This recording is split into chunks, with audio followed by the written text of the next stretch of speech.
দাঁড়িপাল্লায় vote দিলে নাকি বেরোতে যেতে হবে।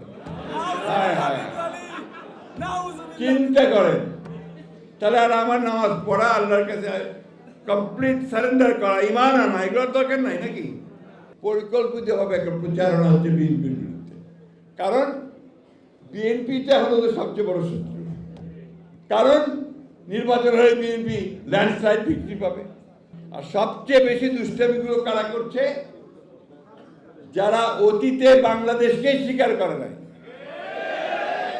যারা বাংলাদেশের স্বাধীনতাতে বিশ্বাসী করে না, এবং ওই সময় যে আপনাদের বললেন যে কত মানুষ মেরেছে, আমাদের মা বোনদের কতজনের সম্ভ্রমহানি করেছে, কতজনকে পাকিস্তান হানাদার বাহিনীর হাতে আমাদের মা বোনদের তুলে দিয়েছে, সেই হিসাব আমরা ভুলি নাই।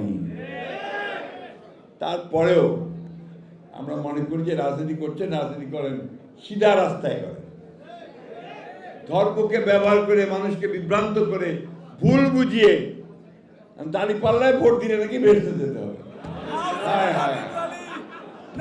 চিন্তা করেন, তাহলে আর আমার নামাজ পড়া, আল্লাহর কাছে কমপ্লিট সারেন্ডার করা, ইমান আনা, এগুলোর দরকার নাই নাকি? আমাদের এখানে অনেকে আছেন, তারা ভালো বলতে পারবে। বন্ধুগণ, এরা হচ্ছে এই মুনাফিকি করে, এদের এই মানুষকে ভুল বোঝায়, ভ্রান্তি বোঝায় দিয়ে তারা এই সমস্ত করে বরাবর।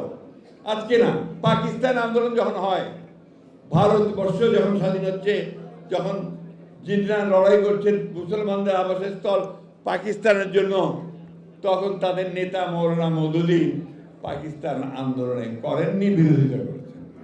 আমি কথাগুলো বলতাম না, আজকে বলতে বাধ্য হচ্ছি, কারণ তারা এই কথাগুলো আজকে বিভিন্নভাবে বিএনপিকে মিথ্যা প্রচার করে। বাংলাদেশ স্বাধীনতা যুদ্ধ করেছে প্রতিটি মানুষ, তখন তারা বিরোধিতা করেছে, ঠিক না? আজকে যখন বাংলাদেশের মানুষ উন্মুখ হয়ে আছে যে বাংলাদেশের জাতীয়তাবাদের রাজনীতি, তারেক রহমানের নতুন রাজনীতি, আধুনিক রাজনীতি যা বাংলাদেশকে পাল্টে দেবে তা গ্রহণ করবার জন্য উন্মুখ হয়ে আছে, তখন তারা আবার সেটাকে বিভ্রান্ত করার চেষ্টা করছে ধর্মের নাম। অনেকে নির্বাচন হবে কিনা, বাধা দেব, করতে দেব না, ভেতরে ভেতরে খবর নিয়ে দেখেন তাদের 3টা ভোটও নেই। ওরা আবার বড় গলায় বলে নির্বাচন হতে দেব না, ভয় হোক, নির্বাচন দেখা যাক কে কতটা ভোট পায়। আমরা তো সেই জন্য আমরা ভোটের জন্য উন্মুখ হয়ে আছি। আমরা নির্বাচন চাই, আমরা যাবো জনগণের কাছে, জনগণ যদি আমাদেরকে গ্রহণ করে আমরা আছি, জনগণ যদি বাদ দেয় বাদ দিয়ে দেবো, আমরা বিরোধী দলে থাকবো, তাই না? আগে থেকে এত গলাবাজি কেন ভাই? আমি আর সব শেষ করব যে আজকে আমাদের এই পরীক্ষাটা খুব কঠিন পরীক্ষা। এই নির্বাচনে নির্ধারিত হবে যে এই দেশ কি লিবারেল ডেমোক্রেসির হাতে থাকবে, নাকি আপনার সমস্ত উগ্রপন্থী রাষ্ট্রবিরোধী লোকদের মধ্যে থাকবে।